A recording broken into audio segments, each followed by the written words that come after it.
Olá, benditos! O capítulo de hoje me faz lembrar o Salmo 122, quando o salmista diz: "Alegrei-me quando me disseram, vamos à casa do Senhor."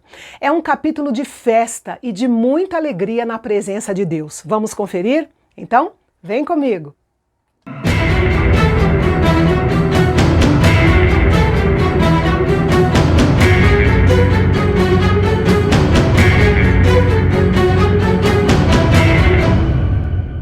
O sétimo mês era o mês de Tisri, o que seria o equivalente aos meses de setembro, outubro do nosso calendário.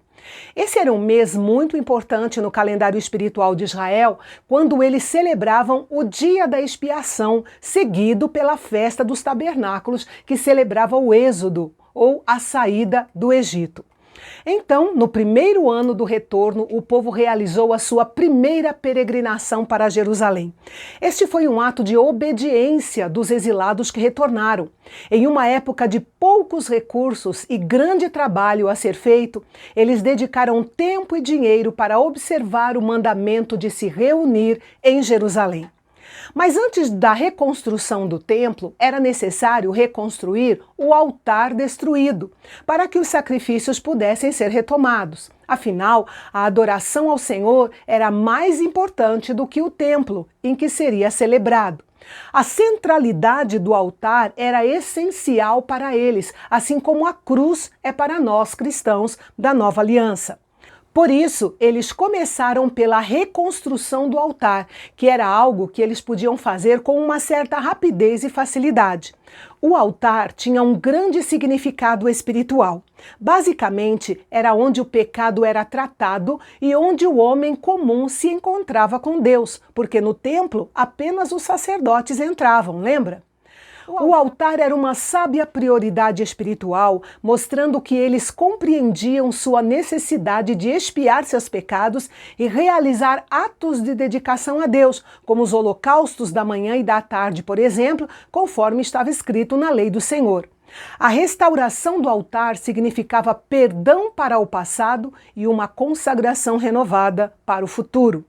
O versículo 3 diz que eles colocaram o altar em suas bases. Isso significa que eles construíram o novo altar no local exato do antigo.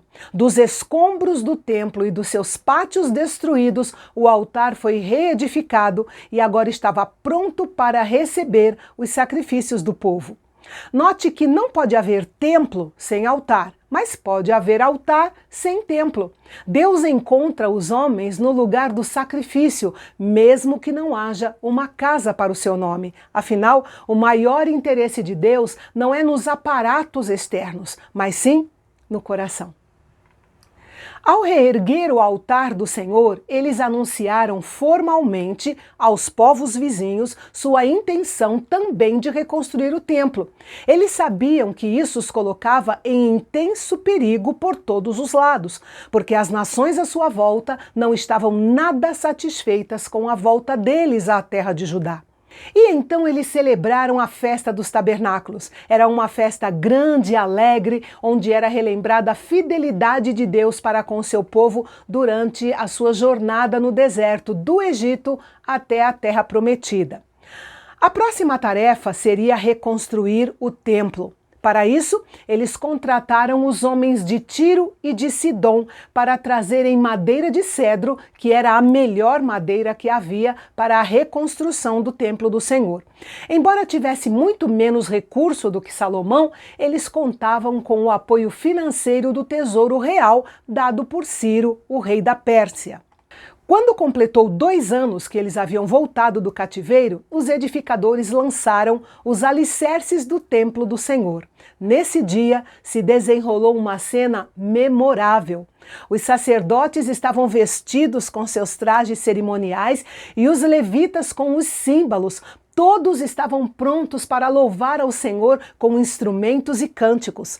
Todo o povo cantou em voz bem alta, louvando ao Senhor, porque foram lançados os alicerces da casa do Deus de Israel. Dessa vez, não havia arca, nem a glória visível de Deus e, na verdade, nem havia um templo, apenas alguns começos da reconstrução. Mas Deus estava entronizado entre os louvores do seu povo, e isso podia ser em uma reunião humilde ou tão gloriosa quanto foi a inauguração do Templo de Salomão. Um detalhe que chamou a atenção foi a reação mista do povo. Os mais velhos, que viram o primeiro templo, choraram em voz alta porque sabiam que este templo nunca corresponderia à glória do primeiro. Afinal, o rei Salomão havia gastado, nos valores de hoje, o equivalente entre 5 e 8 bilhões de dólares na construção do primeiro templo. Eles também tinham lembranças do horrível fim do primeiro templo e essas lembranças, combinadas com a alegria da restauração, criaram sentimentos profundamente contraditórios nos mais velhos. Provavelmente, alguns deles haviam estado ali, em desespero, enquanto viam o fogo ardendo entre as vigas de cedro, destruindo aquele templo suntuoso. Eles tinham visto a glória de Deus indo embora de Israel. Eles sabiam que naquele momento era impossível construir um templo igual ao primeiro. E se isso fosse possível, ainda assim estaria faltando a Arca da Aliança e todos os outros utensílios que compunham o templo e que haviam desaparecido durante a invasão da Babilônia. Por isso eles choraram, e choraram muito alto. Havia um perigo naquele choro.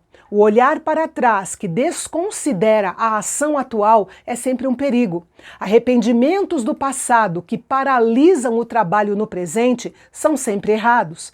Além disso, todos esses arrependimentos, como neste caso, correm o risco de cegar os olhos para o verdadeiro valor e significado do presente, daquilo que Deus está fazendo naquele momento.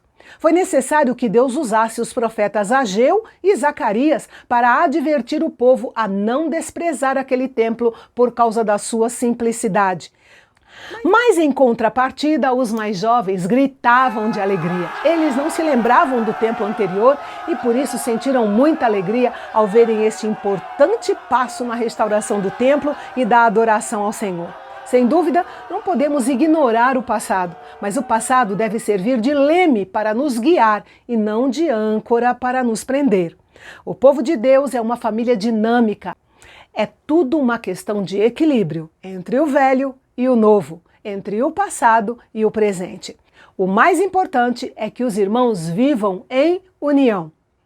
Deve ter sido uma cena muito comovente, um povo unido para celebrar um mesmo acontecimento, sendo que uma parte chorava alto de tristeza, enquanto outra parte gritava de alegria. Mas o fato é que o povo gritava tão alto que as suas vozes foram ouvidas de muito longe. Mas nem tudo seriam flores. Quando os adversários ouviram falar que eles estavam começando a reedificar o templo, se reuniram e foram falar com Zorobabel. E o clima ficou bem tenso. O pedido inusitado deles será o nosso assunto de amanhã, aqui no canal Bendito, onde a teologia é para todos.